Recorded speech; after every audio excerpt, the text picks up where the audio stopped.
What's going on, y'all? It's the Runaway. I'm chilling at home with little Corey here in Milton, Ontario, Canada.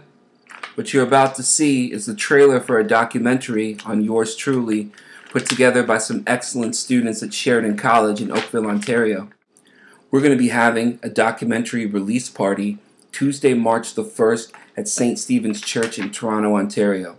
That, of course, is the home base for Free Church Toronto and my homeboy Cyril Garrett, aka the Il Seer. There's going to be a free Runaway concert, a screening of the documentary, and a chance for you guys to hear about my new acoustic hip-hop project called Inspired. So check out the website, therunaway.ca. There's going to be more information on Inspired coming very soon.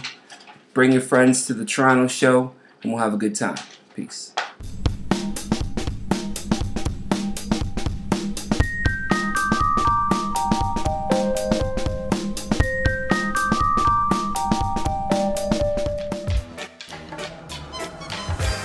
I stepped on stage, my knees buckled. It's about time one found a new hustle and flow. Like Terrence Howard, they listening now. Yeah.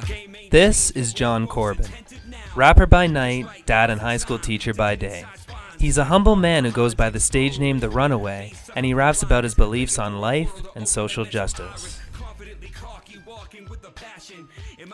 How did I get into hip-hop? In 2001, I went to Wilfrid Laurier University and found my way into the radio station, the college radio station. I met a DJ, DJ Tilo, that DJs for Shad now. I got to sit in on his show and just hang out, and got to talking about hip-hop and started learning more about the culture than really I ever knew. Art has value, it should be sold, as much as I don't like it. But if I'm going to sell it, I might as well give it away, because I just don't care. I just make music for the sake of making music. So I thought through, 4 or 5 different groups, agencies, projects, contact with them, tried to build relationships, and all the while Urban X was forming as I was making round 2. And so it was when it was done, which was September '09, I sat down with them, I gave them a copy, and I said, I would like to give whatever money I make to you guys. And they took the CD home, they listened to it, and they said that this work is the audio version of what we do with Urban Excursions.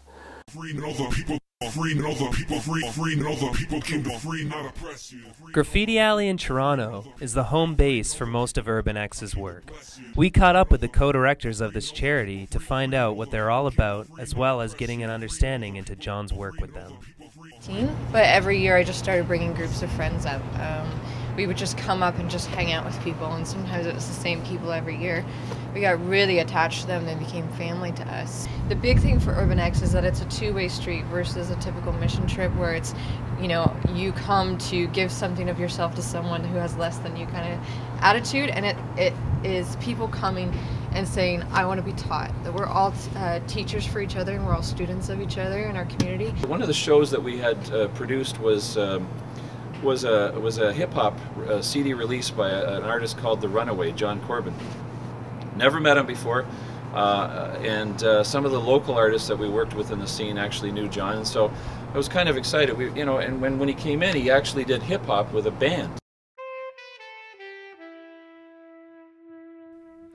The Runaway has collaborated with many hip-hop artists. We caught up with Cyril Garrett, pastor and hip-hop rapper at St. Stephen's Church in Toronto, where The Runaway has performed. We discussed their long-lasting friendship.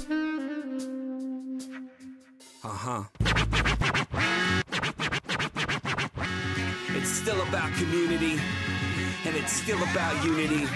Relationships that found. If I remember correctly, we first met live in person when he invited me and a few other hip-hop artists like Relic and Shad and Kinsman the Mere Mortal we went to basically his radio show in Laurier University, and he asked us to be part of the house party, and we did a whole big wild freestyle session. Before that, we actually met together and had dinner together, and I mean, a lot of long-lasting friendships have kind of built from that. So he organized that, and he's always kind of been a conduit for community amongst the hip-hoppers. So It was a pretty awesome beginning. I remember meeting him but meeting all these other people at the same time, even though me and him had connected. And ever since then, we just kind of built upon a friendship.